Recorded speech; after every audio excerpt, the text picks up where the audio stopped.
सहनाववतु सहनौ भुनक्तु सह वीर्यं करवावहै तेजस्विनोऽवधितम् अस्तु मा विद्विषावहै। ॐ शान्ति शान्ति शान्तिः। ॐ पूर्णमदं पूर्णमिदं पूर्णात् पूर्णमुदच्यते पूर्णस्य पूर्णमादाय पूर्णमेवावशिष्यते। ॐ शान्ति शान्ति शान्तिः।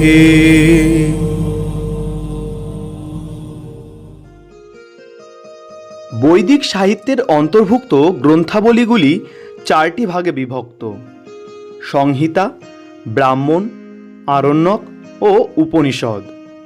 উপনিষদ হল বৈদিক সাহিত্যের চতুর্থ বা শেষ ভাগ। উপনিষদ সাধারণভাবে বেদান্ত নামে অভিহিত।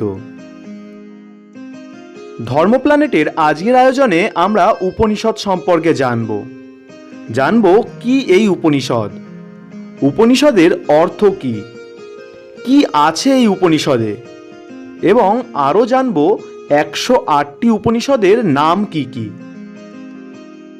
ধর্ম প্ল্যানেটে আপনাকে স্বাগতম।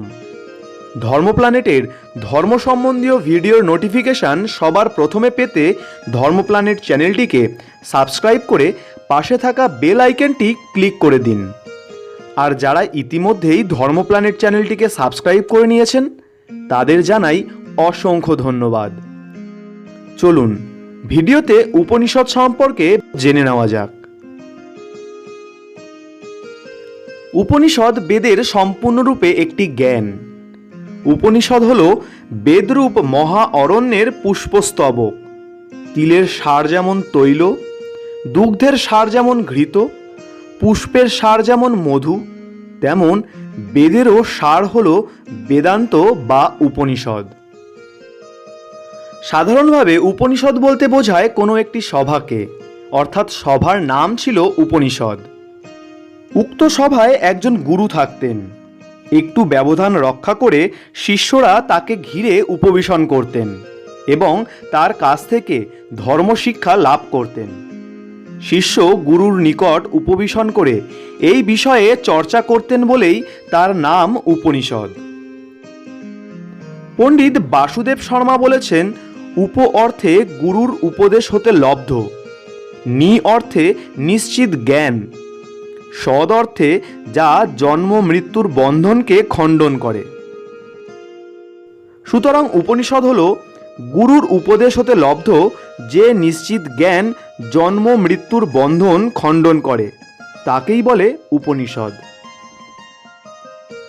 উপনিষদগুলোতে সর্বোচ্চ সত্য, স্রষ্টা বা ব্রহ্মের প্রকৃতি এবং মানুষের মোক্ষ বা আধ্যাত্মিক মুক্তিলাভের উপায় বর্ণিত হয়েছে।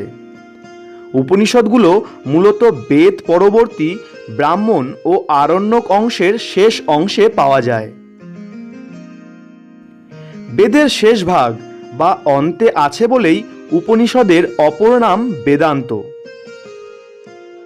উপনিষদে কর্মফলবাদ, পুনর্জন্মবাদ, পরমাত্মা, ব্রহ্ম ইত্যাদির পরিপূর্ণ আলোচনা রয়েছে।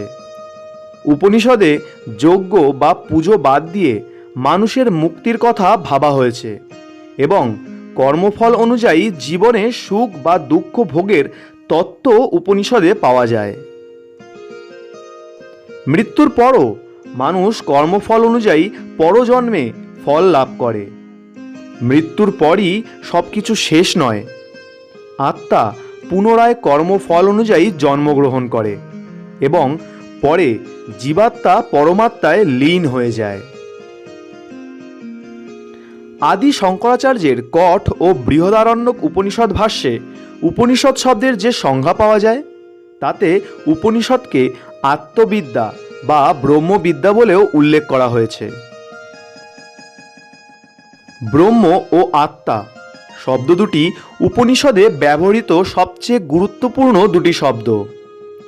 ব্রহ্ম হলেন বিশ্বের সত্তা অর্থাৎ পরম সত্য, এবং আত্মা অর্থাৎ ব্যক্তির অন্তর্নিহিত সত্তা উপনিষদের মূল উপজীব্য বিষয়। এই শব্দ দুটির ব্যুৎপত্তি নিয়ে পণ্ডিতদের মধ্যে যথেষ্ট মতান্তর আছে। উপনিষদের মন্ত্রদ্রষ্টা ঋষিদের মতে আত্মা ও ব্রহ্ম এক ও অভিন্ন। এটি উপনিষদের সর্বশ্রেষ্ঠ মতবাদ।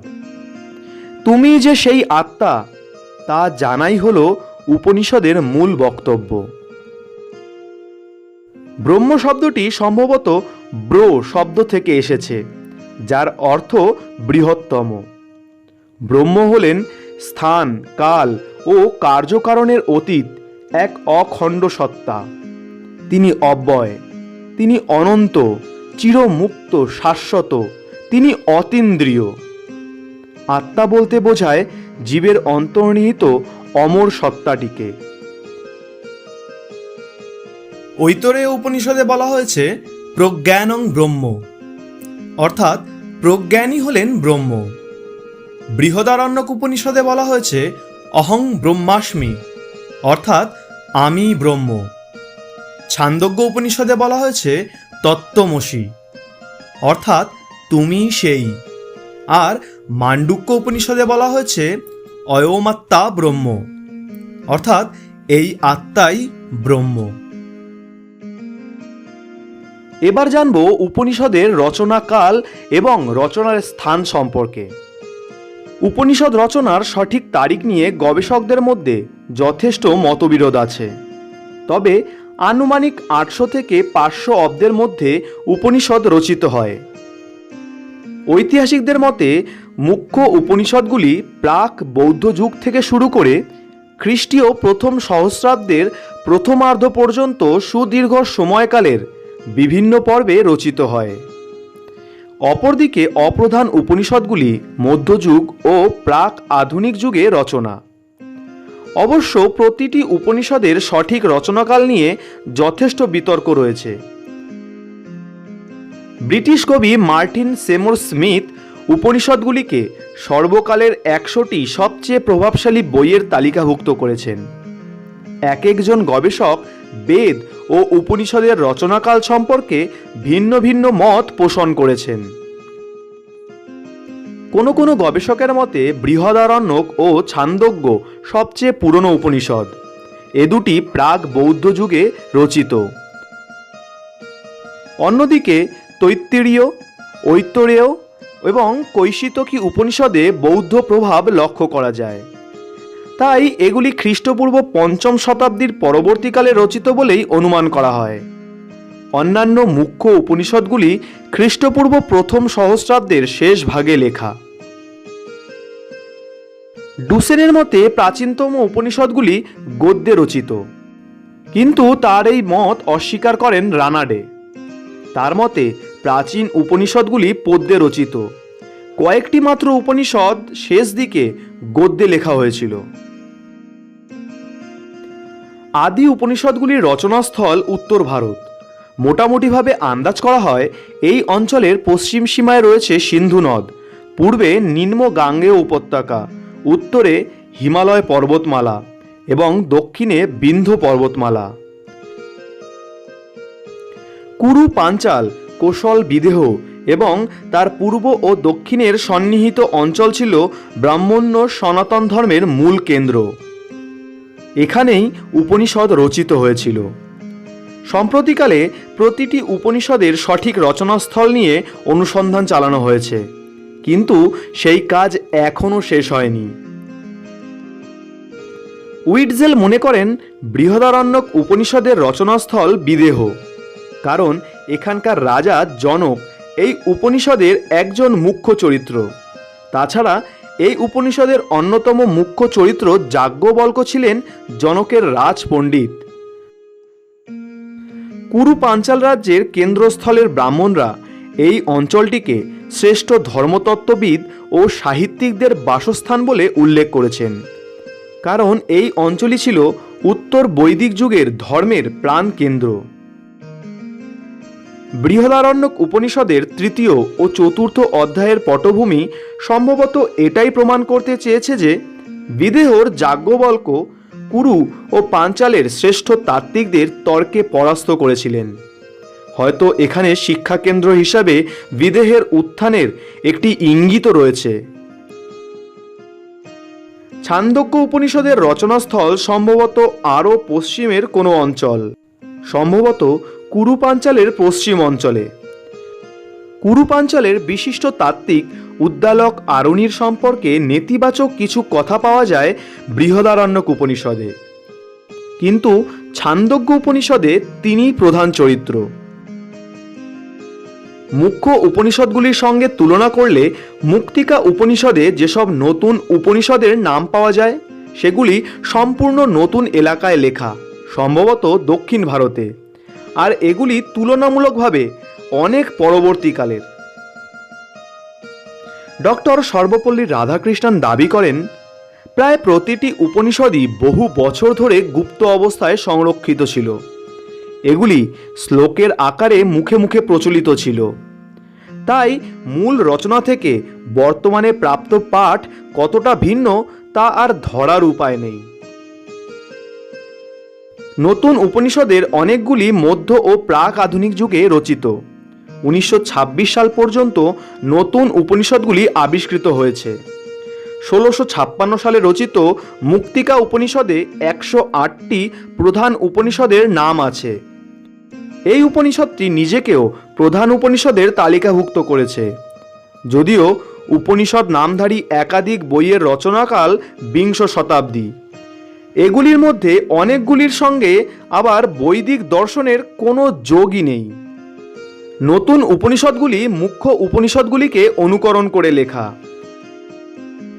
1657 সালে মুঘল সম্রাট শাহজাহানের পুত্র দারা শিকো 50টি উপনিষদ ফার্সি ভাষায় অনুবাদ করেন। 1805 সালে উপনিষদের প্রথম ইংরাজি অনুবাদ করেন হেনরি টমাস কোলব্রুক। তিনি 170টি উপনিষদের অস্তিত্ব সম্পর্কে অবগত ছিলেন। 1985 সালে স্যাড হেলের ক্যাটালগ উপনিষদ বাক্য মহাকোষে 223টি উপনিষদের তালিকা আছে।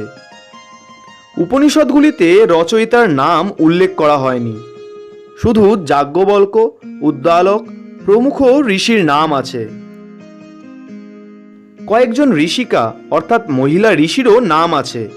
এদের মধ্যে উল্লেখযোগ্য হলেন ঋষি যাজ্ঞবল্ক্যের স্ত্রী মৈত্রেয়ী, গার্গী প্রমুখ। প্রাচীন উপনিষদগুলিতে যাজ্ঞবল্ক্য ও উদ্দালক আরুণির কথা পাওয়া যায়। অন্যান্য গুরুত্বপূর্ণ লেখকেরা হলেন শ্বেতকেতু, শাণ্ডিল্য, ঐতরেয়, পিপল্লাদ, সনত কুমার। ডক্টর সর্বপল্লী রাধাকৃষ্ণনের মতে রচয়িতার নাম নিয়ে এমন কোনো দাবি তথ্যনিষ্ঠ নয়। তিনি এই নামগুলিকে কাল্পনিক চরিত্র মনে করতেন। যেমন ছান্দোগ্য উপনিষদের রচয়িতা শ্বেতকেতুর নাম কোনো বইতেই পাওয়া যায় না, তার অপর কোনো বইও নেই। 200টিরও বেশি উপনিষদের কথা জানা যায়। এগুলির মধ্যে অন্যতম হল মুক্তিকা উপনিষদ। এই উপনিষদে 108টি উপনিষদের নাম পাওয়া যায়। উল্লেখ্য 108 সংখ্যাটিকে সনাতন তথা হিন্দুরা অতি পবিত্র বলে মনে করেন। আধুনিক গবেষকরা 108টি উপনিষদের মধ্যে কয়েকটি উপনিষদকে প্রধান বা মুখ্য উপনিষদ বলেন। তাদের মতে অন্যান্য উপনিষদগুলি এই মুখ্য উপনিষদ থেকেই উদ্ভূত। উপনিষদগুলির সঙ্গে সংহিতা ও ব্রাহ্মণ গ্রন্থগুলির সম্পর্ক নিরিখে এদের শ্রেণীবিভাগ করা যায়। ঐতরেয়, কৈশিতকী ও তৈত্তিরীয় উপনিষদ প্রায় সমসাময়িককালেই লেখা, তবে এর কিছু কিছু অংশ বৈদিক ও ধ্রুপদী সংস্কৃত যুগের সন্ধিক্ষণের রচনা। মুক্তিকা উপনিষদে যে নতুনতর উপনিষদগুলি অন্তর্ভুক্ত হয়েছে সেগুলি সম্ভবত দক্ষিণ ভারতে রচিত হয়েছিল। বিষয় অনুযায়ী এগুলিকে বেদান্ত, যোগ, সন্ন্যাস, বৈষ্ণব, শৈব ও শাক্ত এই কয়েকটি শ্রেণীতে ভাগ করা যায়। নতুন উপনিষদগুলি প্রধানত সাম্প্রদায়িক কেন্দ্রিক, কারণ বিভিন্ন সম্প্রদায়ের মধ্যে শ্রুতিশাস্ত্রের দোহাই দিয়েই নিজেদের মতকে ধর্মসঙ্গত করার প্রবণতা ছিল। নতুন উপনিষদগুলি একের পর এক রচিত হয়েছে, তাই এই উপনিষদগুলির কোনো নির্দিষ্ট তালিকা নেই। কোনো কারণে পুরনো উপনিষদগুলি নবীন সম্প্রদায়ের প্রবর্তকদের কাছে গ্রহণযোগ্য না হলে তারা তাদের মতো করে নতুন উপনিষদ রচনা করতেন। ফ্রেডরিক স্ক্রুডার 1908 সালে 4টি নতুন উপনিষদ আবিষ্কার করেছিলেন: বাষ্কল, ছগলেয়, আর্ষেয় এবং শৌনক।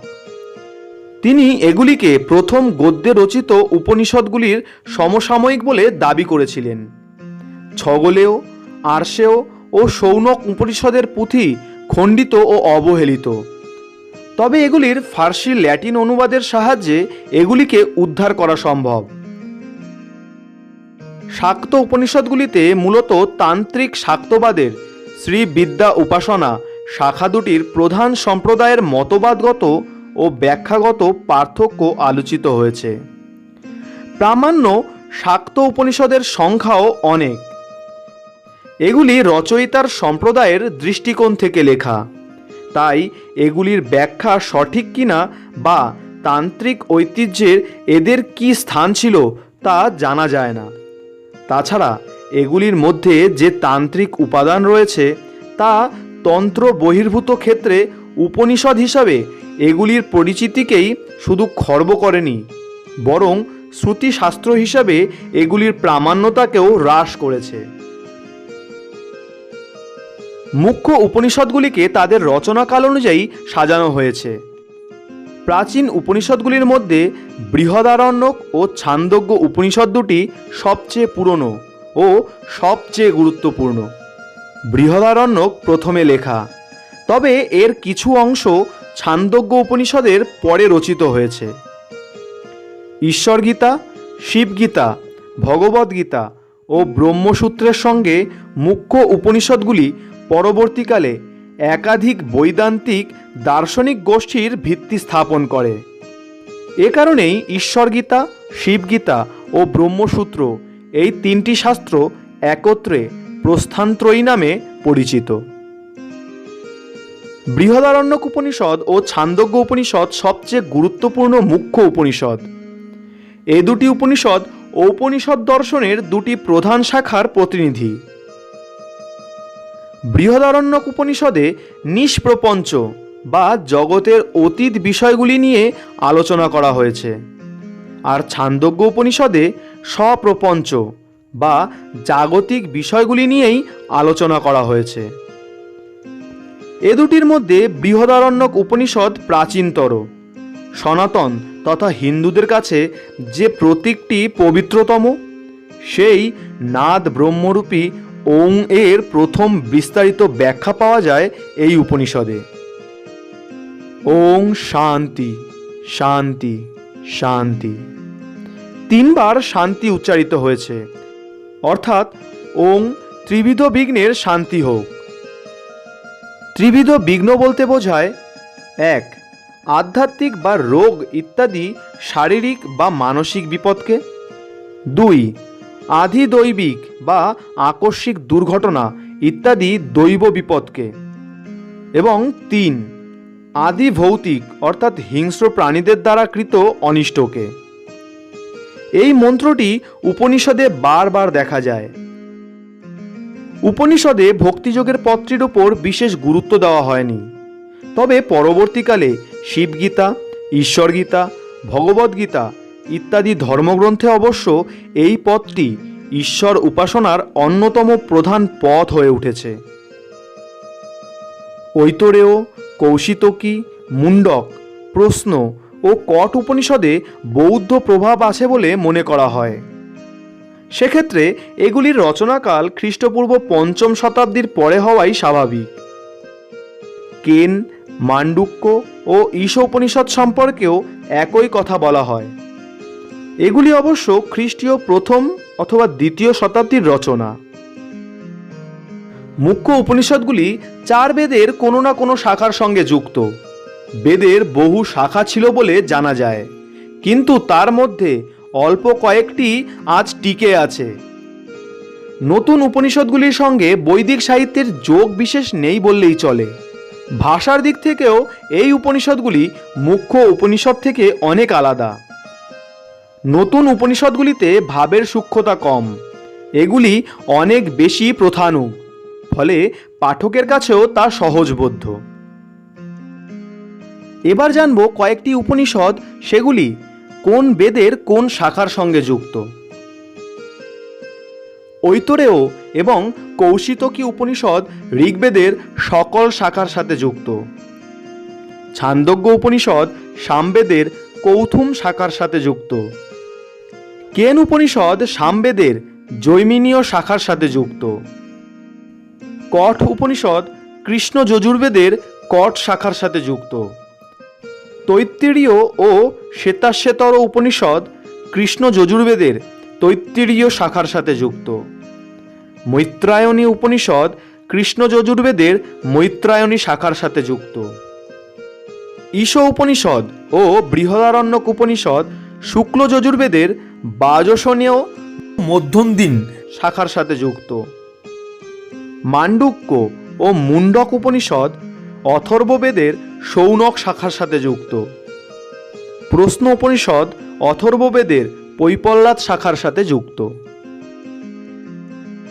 উপনিষদের সংখ্যা হল 108টি। তার মধ্যে উল্লেখযোগ্য কয়েকটি উপনিষদ হল ঐত্তরেয়, কঠ, কেন, ছান্দোগ্য, ঈশ, বৃহদারণ্যক, শ্বেতাশ্বতর, তৈত্তিরীয়, কৈশিতকী, প্রশ্ন, মুন্ডক ও মান্ডুক্য উপনিষদ। বেদান্তের সকল শাখা সম্প্রদায়েরই উৎস তিনটি ধর্মগ্রন্থ: উপনিষদ, ভগবদ্গীতা ও ব্রহ্মসূত্র। উপনিষদে অদ্বৈত ব্রহ্ম আত্মার দুটি ধারণার কথা পাওয়া যায়। একটি, যাতে অদ্বৈত ব্রহ্ম আত্মা বিশ্বের সব কিছুর মধ্যেই পরিব্যাপ্ত। অপরটি, যাতে জগতের সব কিছুই আসলে মায়া।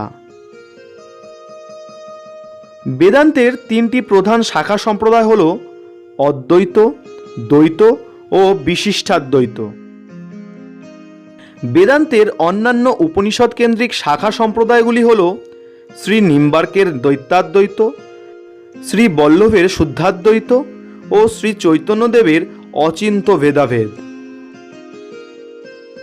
আদি শঙ্কর 11টি মুখ্য উপনিষদের ভাষ্য রচনা করেন। হিন্দু দর্শনের সবচেয়ে প্রভাবশালী শাখা সম্প্রদায় হল অদ্বৈত বেদান্ত শাখা। যদিও মূল ধারার সনাতন ধর্মে এই শাখার প্রভাব ঠিক কতটা তা নিয়ে বিতর্ক রয়েছে। উপনিষদের আপাতবিরোধী বক্তব্যগুলির ভাষ্য রচনার মাধ্যমে প্রথম অদ্বৈতবাদ প্রচার করেন গৌড়পাদ। গৌড়পাদের জীবদ্দশাতেও ভারতে বৌদ্ধ ধর্মের যথেষ্ট প্রভাব ছিল। তিনি নিজেও তার মতবাদ ও বৌদ্ধ মতবাদের মধ্যে কিছু কিছু সাদৃশ্যের ব্যাপারে সচেতন ছিলেন। তার রচনায় বৌদ্ধ ধর্মের বহু পারিভাষিক শব্দ গৃহীত হয়েছিল। তিনি বৌদ্ধদের মত ও উপমা ইত্যাদি ব্যবহারও করেছিলেন। অদ্বৈত বেদান্ত একটি একেশ্বরবাদী মতবাদ। অদ্বৈতবাদ ব্রহ্ম ও আত্মার অভিন্নতার কথা বলে। গৌড়পাদ অদ্বৈতবাদের প্রথম ঐতিহাসিক প্রবক্তা হলেও এই মত বিস্তার লাভ করে আদি শঙ্করের মাধ্যমে। তিনি ছিলেন গৌড়পাদের জনৈক শিষ্যের শিষ্য। ডক্টর সর্বপল্লী রাধাকৃষ্ণন মনে করেন শঙ্করের অদ্বৈতবাদ উপনিষদ ও ব্রহ্মসূত্র এর প্রত্যক্ষ বিকাশের ফলশ্রুতি। তিনি নতুন কিছুই বলেননি। যদিও অন্যান্য গবেষকরা শঙ্করের রচনা ব্রহ্মসূত্রের বক্তব্যের মধ্যে বিস্তর ফারাক খুঁজে পান। তারা বলেন উপনিষদের অনেক বক্তব্যের সঙ্গে শঙ্করের বক্তব্য মেলে না। উপনিষদকে ভিত্তি করে একাধিক দার্শনিক মতবাদ গড়ে উঠেছে। তবে আদি শঙ্কর পরবর্তী ভাষ্যকারেরা শঙ্করের মতকে আদর্শ অদ্বৈতবাদী মতবাদ মনে করে সেই মতের অনুসরণ করে এসছেন। বেদান্তের অপর প্রধান শাখা বিশিষ্টাদ্বৈতবাদ প্রবর্তন করেন রামানুজ। তিনি একাদশ-দ্বাদশ শতাব্দীর সন্ত ছিলেন। আধুনিক গবেষকদের মতে রামানুজের বেদান্ত ভাষ্য শঙ্করের ভাষ্যের তুলনায় অনেক বেশি মূলানুগ। তাছাড়া রামানুজের মত হিন্দুদের সাধারণ ধর্মবিশ্বাসের অনেক কাছাকাছি। রামানুজ শঙ্করের মত অস্বীকার করেছিলেন। বেদান্তের অপর যে শাখাটি ভক্তি ও প্রেমের পথকে এক করার চেষ্টা করে সেটি হলো শ্রী বৈষ্ণব ধর্ম। এই মতে জীব ও ব্রহ্ম দুটি পৃথক সত্তা নয়, বরং ঈশ্বর জীবের অন্তর্নিহিত সত্তা। উপনিষদের দ্বৈতবাদী শাখার প্রবর্তক হলেন মধ্ব। তিনি 1138 সালে উডিপির কাছে জন্মগ্রহণ করেছিলেন। অনেকে দ্বৈতবাদকে আস্তিক্যবাদী শাখাগুলির মধ্যে শ্রেষ্ঠ মনে করেন। দ্বৈতবাদে ব্রহ্ম ও আত্মার পৃথক সত্তা স্বীকৃত। বৈদিক সংহিতার স্তোত্রগুলি ক্রিয়াকাণ্ডের উপর বেশি গুরুত্ব আরোপ করে। ব্রাহ্মণগুলিতে এই ক্রিয়াকাণ্ডের পদ্ধতি লিপিবদ্ধ আছে, কিন্তু উপনিষদ ক্রিয়াকাণ্ডের সম্পূর্ণ বিরোধী। প্রাচীনতর উপনিষদগুলিতে ক্রিয়াকাণ্ডের আড়ম্বর বৃদ্ধির সরাসরি বিরোধিতা করা হয়েছে। বৃহদারণ্যক উপনিষদে বলা হয়েছে, যিনি আত্মা ছাড়া অন্য কোনো দেবতার পুজো করেন তিনি দেবতার গৃহপালিত পশু মাত্র। ছান্দোগ্য উপনিষদে দেবতার উদ্দেশ্যে বলিদান প্রথাটিকে উপহাস করা হয়েছে। মুন্ডক উপনিষদে বলা হয়েছে, যিনি ক্রিয়াকাণ্ডকে মূল্য দেন তিনি এক পলকা নৌকার মতো। বার্ধক্য ও মৃত্যু শেষ পর্যন্ত তাকে গ্রাস করবে। তবে ক্রিয়াকাণ্ডের বিরোধিতা সব যুগে প্রত্যক্ষভাবে করা হয়নি।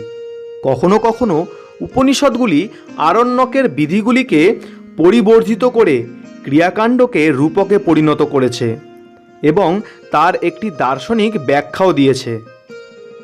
যেমন বৃহদারণ্যক উপনিষদে অশ্বমেধ যজ্ঞের একটি রূপক ব্যাখ্যা আছে। এখানে বলা হয়েছে, অশ্বমেধ যজ্ঞের মাধ্যমে বিশ্বের অধীশ্বর হওয়া যায়। যেমন অশ্বমেধ যজ্ঞের শেষে যজ্ঞের ঘোড়াটিকে বলি দেওয়া হতো, ঠিক তেমন আধ্যাত্মিক জগতের অধীশ্বর হতে হলে সংসার রূপ অশ্বকে বলি দিতে হয়। বেদে উল্লেখিত দেবতাদের সংখ্যা কমিয়ে আনার একটি প্রবণতাও উপনিষদের মধ্যে দেখা যায়।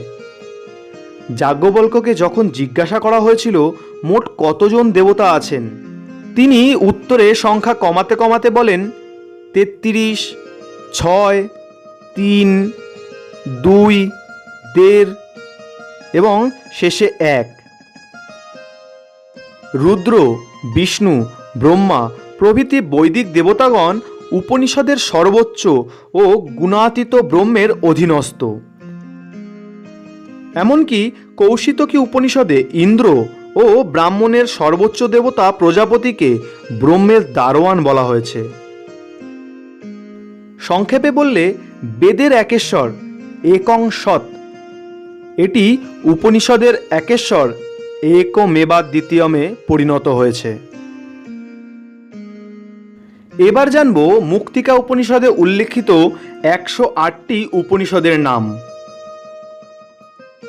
ঈশাবাস্যোপনিষদ, কেন উপনিষদ, কঠ উপনিষদ, প্রশ্ন উপনিষদ, মুন্ডক উপনিষদ, মান্ডুক্য উপনিষদ, ঐতরেয় উপনিষদ, তৈত্তিরীয় উপনিষদ, ছান্দোগ্য উপনিষদ, বৃহদারণ্যক উপনিষদ, কৈবল্য উপনিষদ, কৌশিতকী ব্রহ্মণ্য উপনিষদ, মৈত্রেয়ন উপনিষদ, শ্বেতাশ্বতর উপনিষদ, রুদ্র হৃদয় উপনিষদ, অমৃত নাদ উপনিষদ, একাক্ষর উপনিষদ, গায়ত্র উপনিষদ, নাদ বিন্দু উপনিষদ, নিরালম্ব উপনিষদ, প্রণব উপনিষদ, মন্ত্রিক উপনিষদ, শিব সংকল্প উপনিষদ, সুখ রহস্য উপনিষদ, সর্বসার উপনিষদ, স্কন্দ উপনিষদ, অথর্ব শির উপনিষদ, অধ্যাত্ম উপনিষদ, অবধূত উপনিষদ, আত্মপূজ উপনিষদ,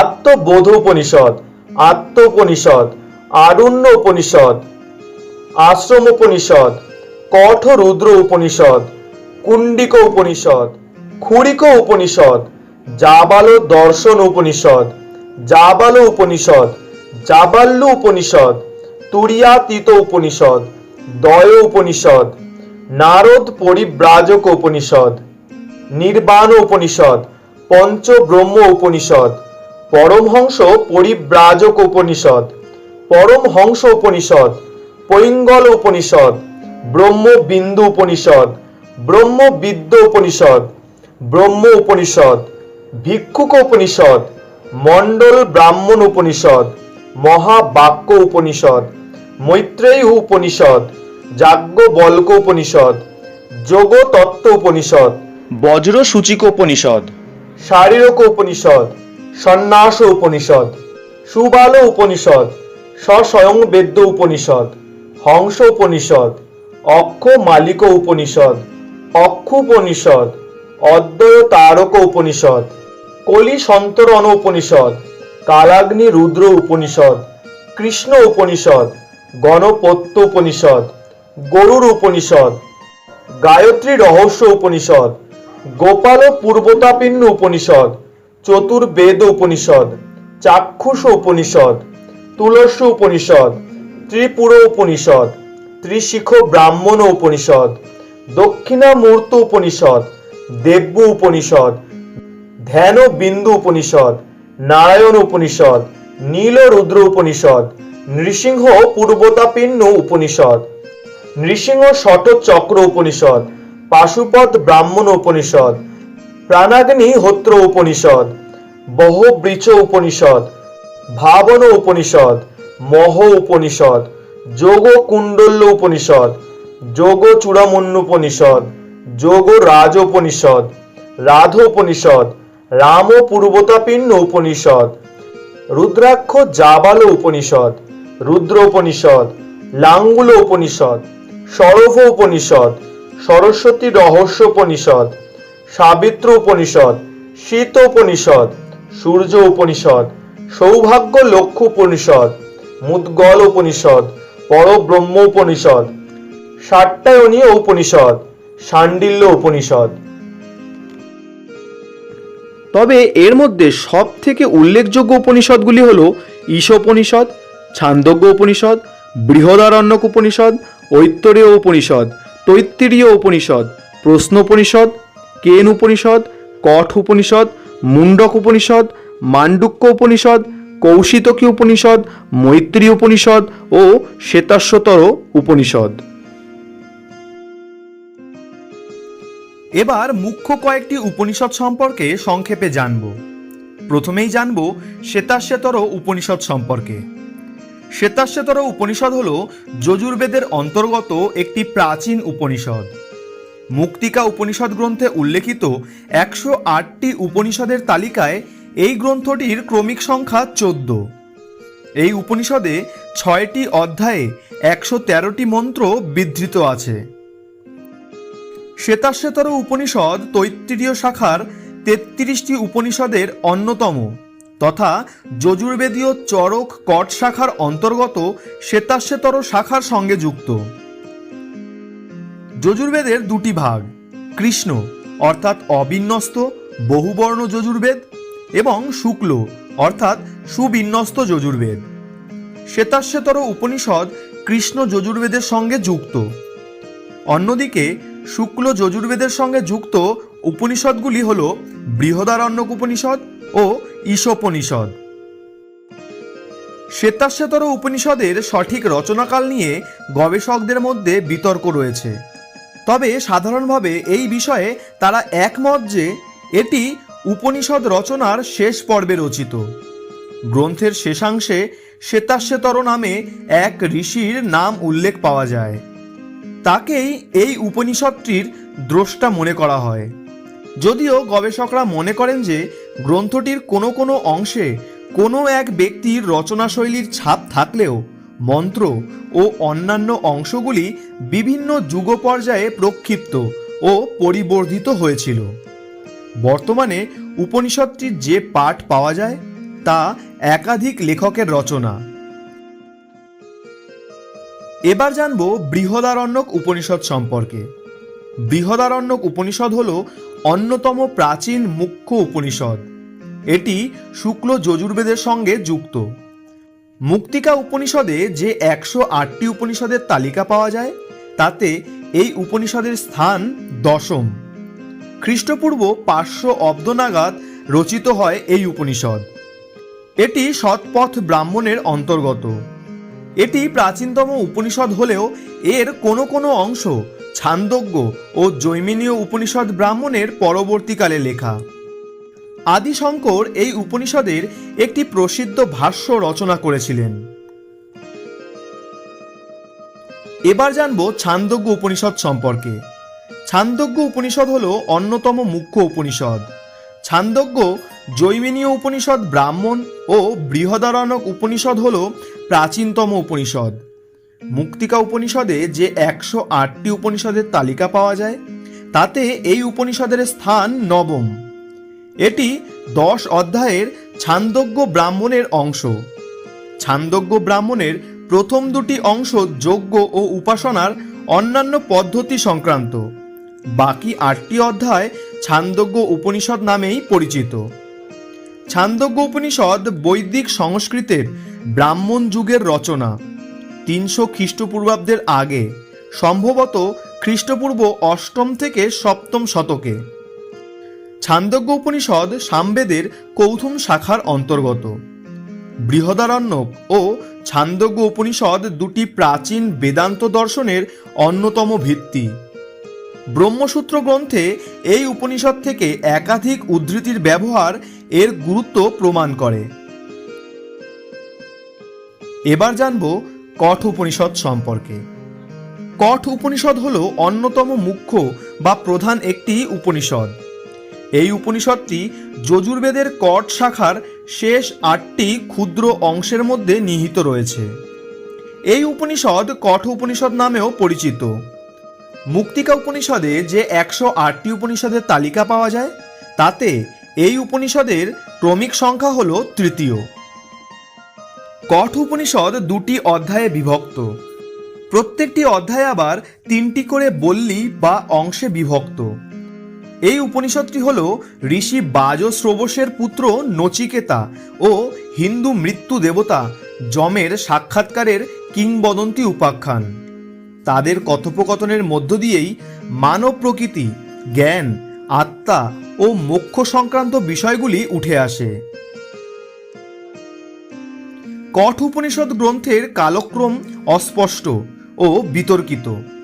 বৌদ্ধ পণ্ডিতেরা বলেছেন এই গ্রন্থটি সম্ভবত আদি যুগের বৌদ্ধ ধর্মগ্রন্থগুলির পূর্বে অর্থাৎ খ্রিস্টপূর্ব 5ম শতাব্দে রচনা হয়েছিল। কিন্তু হিন্দু পণ্ডিতেরা বলেছেন এই গ্রন্থের রচনাকাল সম্ভবত খ্রিস্টপূর্ব 1ম সহস্রাব্দের প্রথম ভাগ, অর্থাৎ আদি যুগের বৌদ্ধ ধর্মগ্রন্থগুলির পূর্বেই কঠ উপনিষদ রচিত হয়েছিল, এই তাদের মত। কঠ উপনিষদ বেদান্ত দর্শনের একটি গুরুত্বপূর্ণ প্রাচীন সংস্কৃত শাস্ত্র। সনাতন ধর্মের বিভিন্ন সম্প্রদায়ের কাছে এটি প্রভাবশালী শ্রুতিশাস্ত্রও বটে। এই উপনিষদের মতে আত্মার অস্তিত্ব রয়েছে এবং এই উপনিষদ পরমানন্দ স্বরূপ আত্মজ্ঞান অনুসন্ধানের শিক্ষা দেয়। অন্যান্য মুখ্য উপনিষদের মতো কঠ উপনিষদও এই আদর্শের ভিত্তিতে উক্ত মতবাদের ব্যাখ্যা দান করেছে।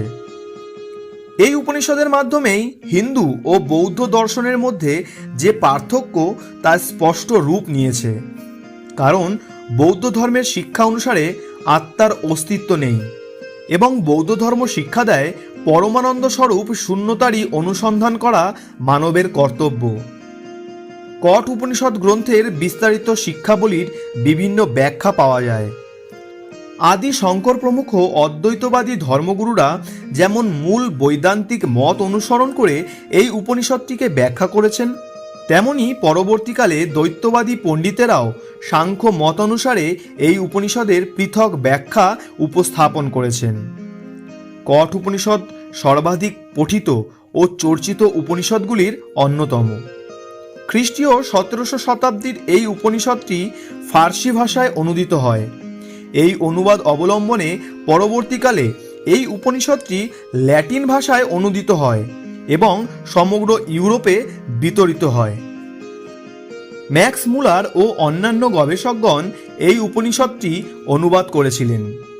আর্থার সোফেনহায়ার প্রমুখ অন্যান্য দার্শনিকেরাও এই উপনিষদটির প্রশংসা করেছিলেন। এডউইন আর্নল্ড কবিতায় এটিকে মৃত্যুর গোপন কথা অর্থাৎ দ্য সিক্রেট অব ডেথ বলে উল্লেখ করেছেন। এবার জানব মান্ডুক্য উপনিষদ সম্পর্কে। মান্ডুক্য উপনিষদ হল মুখ্য উপনিষদ। মুক্তিকা উপনিষদের মতে একমাত্র মান্ডুক্য উপনিষদের মধ্যেই মুক্তি লাভ সম্ভব। এটি ক্ষুদ্রতম উপনিষদ। মান্ডুক্য উপনিষদ গদ্যে রচিত। এটিতে 12টি শ্লোক রয়েছে। এই 12টি শ্লোকে ওঙ্কারের ব্যাখ্যা, 3টি মানসিক অবস্থা জাগ্রত, নিদ্রামগ্ন ও সুপ্ত এবং চতুর্থ তুরীয় অবস্থার বর্ণনা রয়েছে। শ্রী গৌড়পাদ মান্ডুক্যোপনিষদের ভাষ্য মান্ডুক্য কারিকা রচনা করেন। এটি 8ম শতাব্দীর রচনা এবং অদ্বৈত বেদান্ত দর্শনের একটি অন্যতম প্রধান গ্রন্থ। এবার জানব ঈশ উপনিষদ সম্পর্কে। ঈশ উপনিষদ, যার অপর নাম শুক্ল যজুর্বেদীয় বাজসনেয় সংহিতা উপনিষদ। ঈশ উপনিষদ হল ক্ষুদ্রতম উপনিষদগুলির অন্যতম। এটি শুক্ল যজুর্বেদ গ্রন্থের সর্বশেষ অধ্যায়। ঈশ উপনিষদ হল একটি মুখ্য উপনিষদ অর্থাৎ প্রধান উপনিষদ। বেদের কান্য ও মধ্যন্দিন শাখায় এই উপনিষদ রয়েছে। ঈশোপনিষদ হল একটি ক্ষুদ্র কবিতা। শাখা অনুসারে এই উপনিষদের শ্লোক সংখ্যা 17 বা 18। হিন্দু দর্শনের বেদান্ত শাখার একটি প্রধান ধর্মগ্রন্থ হল ঈশ উপনিষদ। এই গ্রন্থটি হিন্দুদের বিভিন্ন সম্প্রদায়ের কাছে একটি প্রভাবশালী শ্রুতিশাস্ত্র হিসাবে গৃহীত হয়েছে। গ্রন্থের প্রথম শ্লোকের প্রথম দুটি শব্দ ঈশাবাস্যম থেকেই এই উপনিষদটির নামের ব্যুৎপত্তি। ঈশাবাস্যম শব্দ দুটির অর্থ ঈশ্বরের দ্বারা আবৃত বা ঈশ্বরের নিহিত। এই গ্রন্থে হিন্দুদের আত্মার তত্ত্বটি আলোচিত হয়েছে। বেদান্তের অদ্বৈত ও দ্বৈত উভয় শাখাতেই এই উপনিষদের নিজস্ব ব্যাখ্যা প্রচলিত রয়েছে। পল ডুসেন 1908 সালে কেন উপনিষদ, কঠ উপনিষদ, শ্বেতাশ্বেতর উপনিষদ ও মান্ডুক্য উপনিষদ গ্রন্থের সঙ্গে ঈশ উপনিষদ গ্রন্থটিকে একটি কাব্যিক উপনিষদ হিসাবে চিহ্নিত করেন। ঈশোপনিষদ গ্রন্থের শেষ কিছু স্তোত্রে জ্ঞানের আকাঙ্ক্ষার কথা বলা হয়েছে যে জ্ঞান আলোকের সুবর্ণ চাকতির পিছনে লুক্কায়িত থাকে। তবে এই আলোক ব্যক্তিকে খুঁজে নিতে হয়। এই জ্ঞান মানব মনকে তার কৃতকর্মের কথা এবং সেই কৃতকর্মের প্রারব্ধের কথা মনে করিয়ে দেয়। মধ্যন্দিন ও কান্য শাখা দুটিতে এই স্তোত্রগুলির বিন্যাসে কিছু পার্থক্য আছে, তবে উভয় শাখাতেই একই অনুধ্যান উল্লেখিত রয়েছে। হে অগ্নি ও মন, আমাকে পবিত্র জীবনের দিকে নিয়ে যাও। আমাকে পাপের জীবন থেকে দূরে যাওয়ার পথ বলে দাও। এইভাবে সৎ পথ ও ধন উপভোগের পন্থা বলা হয়েছে। শেষ স্তোত্রে মৌলিক ধারণা আমি সেই উল্লেখিত হয়েছে। এই ধারণায় ব্যক্তি আত্মাকে বিশ্ব আত্মার সঙ্গে একীভূত করা হয়েছে। পুরুষ সোহ হমস্মি অর্থাৎ আমি সেই, তোমার মধ্যে অন্তর্নিহিত পুরুষ। মহাত্মা গান্ধী ঈশোপনিষদ গ্রন্থটি সম্পর্কে খুব উচ্চ ধারণা পোষণ করতেন। তিনি বলেছেন, যদি সকল উপনিষদ ও অন্যান্য ধর্মশাস্ত্র হঠাৎ ভস্মীভূত হয় এবং যদি ঈশ উপনিষদ গ্রন্থের প্রথম শ্লোকটি মাত্র হিন্দুদের স্মরণে থাকে, তাহলে হিন্দু ধর্ম চিরজীবী হবে। পল ডুসেন বলেছেন, এই উপনিষদের প্রথম শ্লোকগুলি আত্মজ্ঞানীর নৈতিকতার জন্য গুরুত্বপূর্ণ। ঈশ উপনিষদ একমাত্র উপনিষদ যেটি বেদের প্রাচীনতম অংশ তথা মন্ত্র সংকলন সংহিতার সঙ্গে যুক্ত। অন্যান্য উপনিষদগুলি বেদের পরবর্তীকালীন অংশ ব্রাহ্মণ ও আরণ্যক অংশের সঙ্গে যুক্ত। তবে ম্যাক্স মুলার বলেছেন, এর অর্থ এই নয় যে ঈশ উপনিষদ প্রাচীনতম উপনিষদগুলির অন্যতম, কারণ শুক্ল যজুর্বেদ, ঋগ্বেদ প্রভৃতি প্রাচীন বৈদিক সাহিত্যের পরবর্তীকালীন রচনা বলে জানা যায়। বিশিষ্ট বৌদ্ধ ধর্মবিশারদগণ ঈশ উপনিষদ গ্রন্থের সময়কাল নির্ধারণ করেছেন আনুমানিক খ্রিস্টপূর্ব প্রথম সহস্রাব্দের দ্বিতীয়ার্ধ। তাদের মতে এই গ্রন্থ প্রথম বৌদ্ধ পালি ত্রিপিটক গ্রন্থের পরে রচিত হয়। রানাডে বলেছেন ঈশ উপনিষদ ও কেন উপনিষদ কালপঞ্জি অনুসারে দ্বিতীয় গোষ্ঠীর উপনিষদ। এ দুটি প্রথম গোষ্ঠীর উপনিষদ বৃহদারণ্যক উপনিষদ ও ছান্দোগ্য উপনিষদ গ্রন্থ দুটির পরে এবং তৈত্তিরীয় উপনিষদ, ঐতরেয় উপনিষদ, কৌশিতকী উপনিষদ, কঠ উপনিষদ, মুন্ডক উপনিষদ, শ্বেতাশ্বতর উপনিষদ, প্রশ্ন উপনিষদ, মান্ডুক্য উপনিষদ ও মৈত্রেয়নীয় উপনিষদ গ্রন্থগুলির আগে রচিত হয়। অষ্টম শতাব্দীর ভারতীয় পণ্ডিত আদি শঙ্কর তার ভাষ্যে বলেছেন যে ঈশোপনিষদ গ্রন্থের মন্ত্র ও স্তোত্রগুলি অনুষ্ঠানে ব্যবহারের জন্য নয়, কারণ এগুলির উদ্দেশ্য পাঠককে আত্মার প্রকৃতি কি সেই সম্পর্কে অবহিত করা। যজুর্বেদ সংহিতার উদ্দেশ্য অনুষ্ঠান সংক্রান্ত হলেও এই কারণেই ঈশোপনিষদ গ্রন্থটিকে একটি অনুষ্ঠান সংক্রান্ত ধর্মগ্রন্থ বলা চলে না। ঈশোপনিষদ হল একটি দার্শনিক গ্রন্থ। এই হলো ধর্মপ্ল্যানেট আয়োজিত উপনিষদ সম্পর্কে সংক্ষিপ্ত আলোচনা। ভিডিওটি কেমন লাগলো কমেন্টে জানাতে ভুলবেন না, আর ভিডিওটি ভালো লেগে থাকলে অবশ্যই লাইক করুন এবং ভিডিওটি অনেক অনেক শেয়ার করে অন্যদেরও জানার সুযোগ করে দিন। তাহলে আজকের মতো ধন্যবাদ। ধর্মপ্ল্যানেটে আপনাদের সাথে আবারও দেখা হচ্ছে আগামী ভিডিওতে। জয় ভগবান শ্রী নৃসিংহদেব, জয় শ্রীকৃষ্ণ।